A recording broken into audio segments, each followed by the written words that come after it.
Some kids, growing up in a really dysfunctional home are going to be fine. I think those kids are usually the cactus. They can live anywhere and they're going to be fine and they're going to just do great.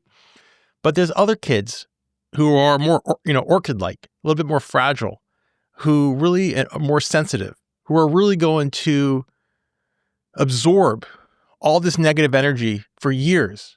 And unless they get help, they're going to be into their 30s with trauma that they never really resolved, which is going to delay their life. Welcome back to Getting Divorced Without Losing Your Mind. I'm Corey Shapiro. The goal of this podcast is to slow you down during that time between some type of activation where you get triggered and you want to act out, and when you do that action, I want to slow down in that space because I don't want you to do something that might have long-term consequences. And on this episode, we're finishing a 3-part series on that phase 3 of a divorce. Remember, phase 1 is get clarity. That's where this podcast usually lies. Phase 2 is get going. That's when you have your divorce vision, getting through your divorce. And then phase 3, this is the holy grail, getting your life back. And we're ending our season, or almost ending our season, on this concept. And this is the 3rd part in this episode. We're going to focus on your post-divorce legacy and how that affects your children. Now, part 1 was just that initial time where you're just finished and you are exhausted, profoundly exhausted. And what you have to do to just move a little forward. And then the 2nd episode in this series dealt with your romantic life and restarting that if it hasn't already started. And the difference between not wanting to ever get remarried, but finding someone who's going to give you a lot of happiness and to meet some of your needs, which probably haven't been met for years, if not decades, and which is really sad for me to hear that. And it happens to a lot of people. And then phase 3 is thinking about your children, the post-divorce legacy. So the summary of this episode is, or the core message is, the time scale that you've been thinking about is very different, that impact on your children. So maybe if you had a 1, 2, 3-year divorce, that can impact your child for their life, especially their formative, because they're young. Everything is over, is so intense when you're young. So I want you to think about the post-divorce legacy if you haven't done so already. And what do I mean by that is, I want you to think that your children are standing on your shoulders and growing from you, doing better than you. And the more you can give them that, that step forward, rise up for them, the better they're going to be. But if you can't show up for them, if you acted out and just really have been in a mess, then you're making it harder for them. And some kids, growing up in a really dysfunctional home are going to be fine. I think those kids are usually the cactus. They can live anywhere and they're going to be fine and they're going to just do great.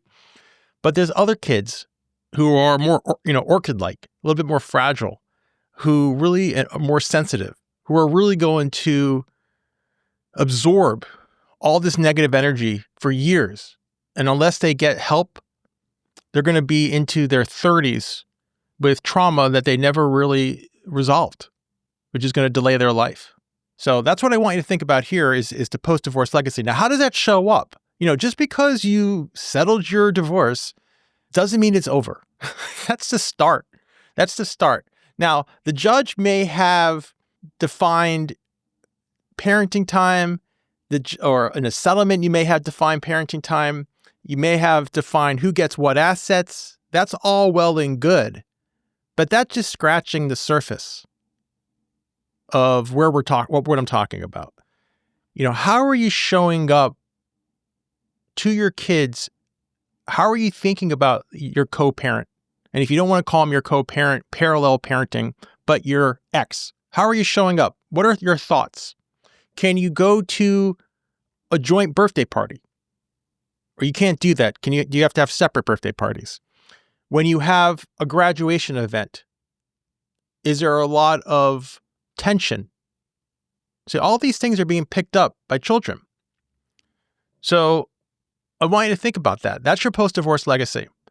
And then I want you to think about emotional modeling. We pick up so much on not just what is said, but what's not said, our tone, our facial expressions. And when children live with you, they're going to absorb everything you're thinking about, even if it's just subconsciously. So how are you modeling for them? Now, if you're saying, Corey, my spouse just put me through hell and you're asking me to be, this rising above, now I'm just like supposed to forget all this. I didn't say that. I did not say that. There's a space for that. But let me just make this clear. The role I'm talking about is the role of you as a parent. I'm not talking about the role of you as a spouse. That needs to be dealt with too. That's the grieving. So you're grieving the role of you as a spouse and what they did to you as a spouse, but now I'm talking about your role as a parent. See the distinction? And showing up as a parent, what does that mean? And that role as a parent is not influenced necessarily anymore by what happened by their role as a spouse. That is over. That chapter is done. And I think what happens, and listen, we're human, of course it's going to happen, is these roles are colored. But I want you to think, meaning they're all together, they'll all blend together. But what I want you to think about is, can you separate them? Can you separate them? And that's my hope. So let me give some examples of how this plays out. Where I see this is, it could start out even with the tone a parent uses about the other parent.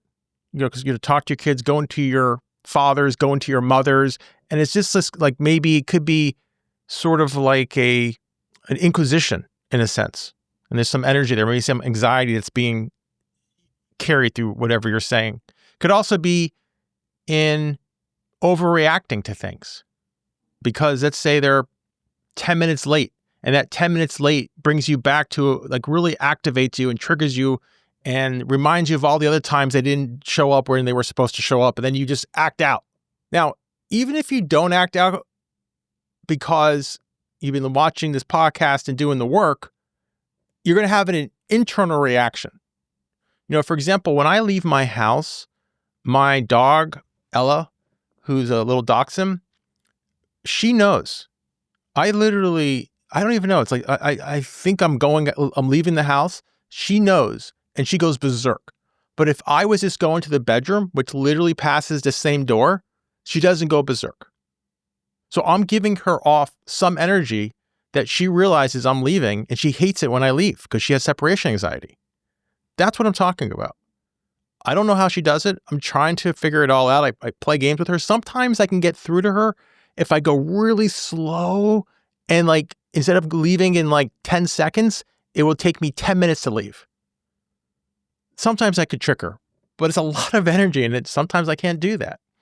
That's how sensitive I think children are to this. So my power phrase for you is, every time I heal, I teach them how.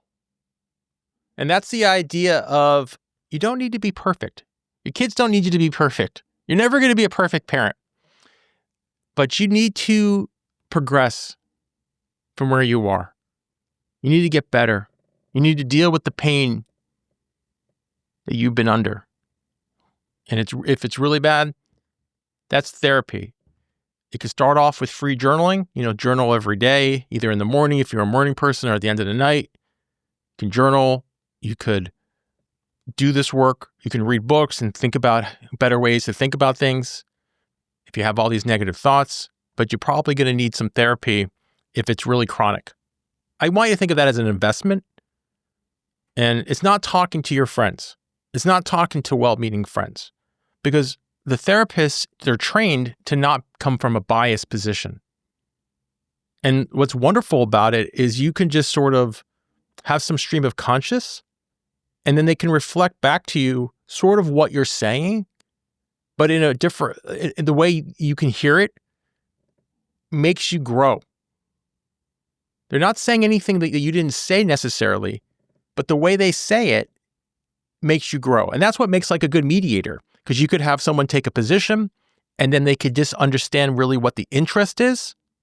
And then they can talk to both parties in a way that everyone can hear. So, for example, if I was mediating and the person on my left says, I'm not paying more than X, I hear you have some financial concerns. You feel that, things are a little tight. You're going to say, yeah, I do. And then the other person probably needs X, that amount, and then say, you're really worried too financially. Yeah. See, but I can speak to them in a way they can hear. And that's what a good therapist can do.